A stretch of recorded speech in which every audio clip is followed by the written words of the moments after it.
So today we are going to make Mediterranean chicken with some olives and fennel and orange, and this is one of my favorite dishes because it has anchovies. So before you decide that you don't want it, trust me that anchovies make everything better. They're just salty and delicious. What you need is like 1 head of organic fennel. It doesn't have to be organic, it's just small and cute. A small like Spanish or sweet onion, 1 orange, a couple cloves of garlic, and some anchovies to start. So we're going to take these fun fronds off the top, but don't throw them out. Keep them for later. They're actually delicious. So fennel smells like black licorice and like anise and what's that alcohol that's absinthe. Yeah, that makes you hallucinate. I don't think that's true. If it does, I want some. Okay, so we're just gonna slice this fennel pretty thin, but it doesn't matter what it looks like. So basically I just halved it and then I turned it on the flat side, just cut through it. Some falls on the floor. It's awesome if you have a dog because the dog will eat the fennel. Make sure that you cut the bottom off because you don't want like the gross part. Put in a little garbage bowl, or actually I have a garbage bag next to me. I love to take the brown bags from Whole Foods and just use them as garbage bags. So after you cut this cute little fennel, we're going to move to the onion. So I halved it already. I'm gonna take the top off and then just slice into it, and then you can peel all of the skin off, garbage bag. And then again with the other side. So I want you to think about cooking without thinking about it. There's nothing to think about. Just about like feeding your body something delicious, nourishing you. I like to think of everything as an offering. So if Pachamama or Mother Earth offers us this beautiful food, then if we do something delicious with it, we can offer ourselves, our bodies, something delicious. So similar to the fennel, just slice it thinly enough, doesn't matter really the size, you're just gonna cook it down, and vegetables are mostly water, so they're gonna get even smaller. Back to cooking, not thinking about it. So often we get so caught up in like the details, how much, how long, really? Who knows? I don't know. I mean, it matters if you're cooking protein, like we want the chicken to be cooked fully, of course, but you know, taste it, try it, take a look, see if it's done. Okay, garlic. Garlic, smash the garlic. So take the cloves, knife flat, just like pound it a little bit, and that makes it really easy to peel.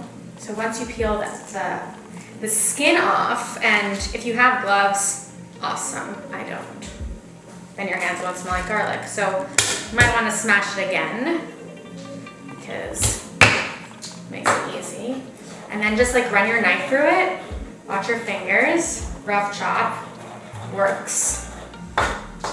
If you notice, I'm wearing these pretty rings because they were my grandmother Honey's, and I wear her jewelry because it makes me think of her.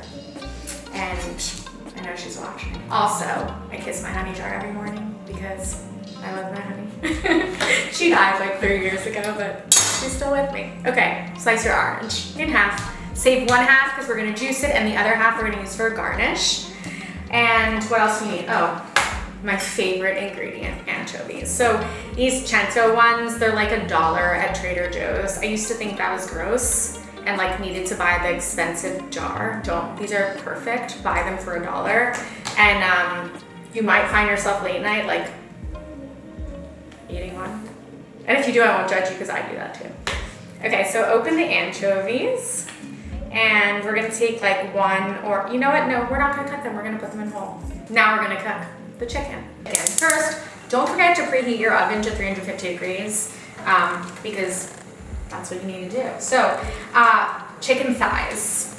Figure like 4 of them for 2 or 3 people, or 4 depending how hungry you are. I like to buy organic.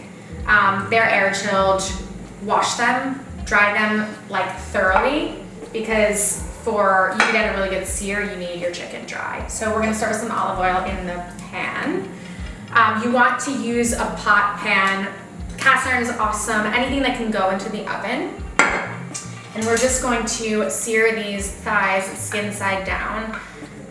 Some people like light meat, dark meat, whatever. I like dark meat. It's fatty. Fat is flavor. Don't be afraid of the fat. You want it to get really hot and smoking actually, so just like, I'm gonna take a second. Big fan of little salt vessels that you can just like salt right where you are and then put the hat back on. So while this is getting hot, I'm gonna just tell you what we have. So we have tomato paste, olive oil, sticky rice, some white wine, whatever's in the fridge, chicken stock. We have our olives, our fennel, our onions, orange, anchovy, and yeah. So when this gets like super smoking hot, in a minute or two, I'll tell you why I like this dish.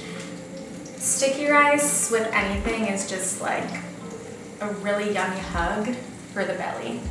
And when you put the sticky rice with the chicken and the anchovies and the salt and the acid from the orange and like the delicious black licorice flavor of the fennel, don't let that scare you. It just becomes the best bite ever. And it's better the next day. Once the chicken is like brown, just take a peek.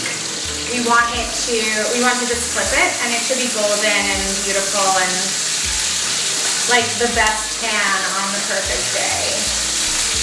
These little thighs got a good pan.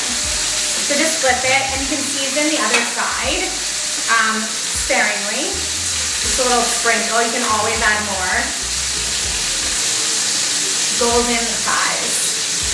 I'm sure there's a joke there. So there's a lot of excess fat in the pan. Like I said, fat is flavor.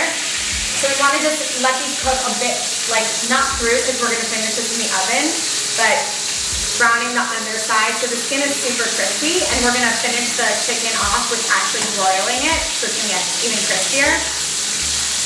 I lined a plate with a paper towel because we're going to drain the chicken on the paper towel, and then we're going to saute the rest of the ingredients, and then we're going to put everything back in and then cook it. I love the idea of one-pot meals because it's easy cleanup, and then everything kind of snuggles together, and there's so much flavor from all the ingredients. We're going to keep the fat in the pan because fat is flavor. Okay, so we're going to drain these, and we are going to put all of our like garlic, onion, fennel straight in. We're going to sear, saute until they're almost like translucent. You don't want them to burn.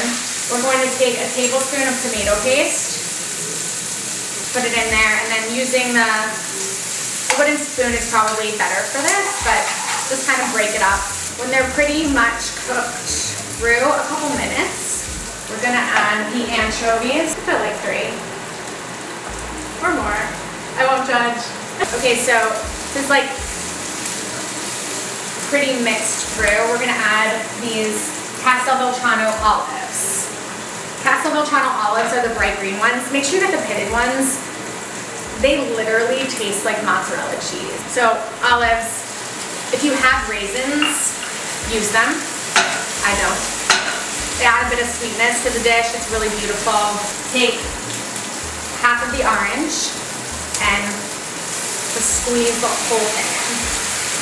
So that acid deglazes and cuts through all of the fat and the salt, and it brings like a really beautiful balance to the dish. Now we're going to add a bit of white wine, anything dry. Even if you have like white cooking wine, it doesn't really matter. Figure about a half a cup.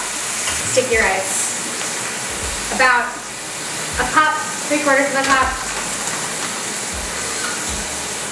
So cooking is very different from baking. Baking is a science. Cooking is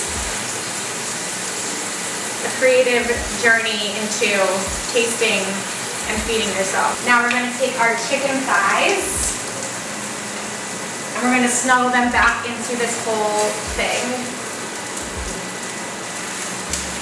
So you want them kind of like inundated in the rice and the onions and olives, so that all the flavors can really get in there. Okay, so 350 degrees on bake. We're gonna set the timer for 30 minutes. And after 30 minutes, we are going to take the lid off and let it just ride for 10 minutes so it gets really crispy. So I just took this out of the oven. It cooked for about 30 minutes at 350 degrees. It's it's really important that you just sort of check. You can see there's the rice is not fully like fluffed, which is why we need to add more chicken stock. So just eyeball it. I can smell the wine. I'm so glad I put in extra. And we're going to put the oven on broil. We're gonna remove the lid for good, and we're gonna let this cook for about 10 minutes. But again, we're gonna eyeball it to see if the skin's crispy, the rice is fully fluffed and inflated, the flavors are melded, and we'll probably finish it with like a drizzle of really fruity olive oil and maybe some flaky sea salt and some oranges and fennel fronds, because who said that extra was extra? I love being extra.